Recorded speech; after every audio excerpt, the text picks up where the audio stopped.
When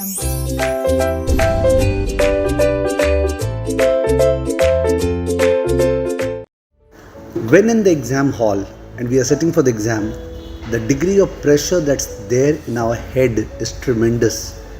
It's unparalleled. Do you think that when you're taking pressure for the first time in the exam hall, you can perform optimally? Luckily, you can. I'm not saying it's impossible. But don't you think that if you can take that pressure simulation 5 times, 7 times, 10 times, 15 times before the exam, in the same situation, at the same time, if you take mock test, you will be prepared for the pressure that will be there at that time of the exam.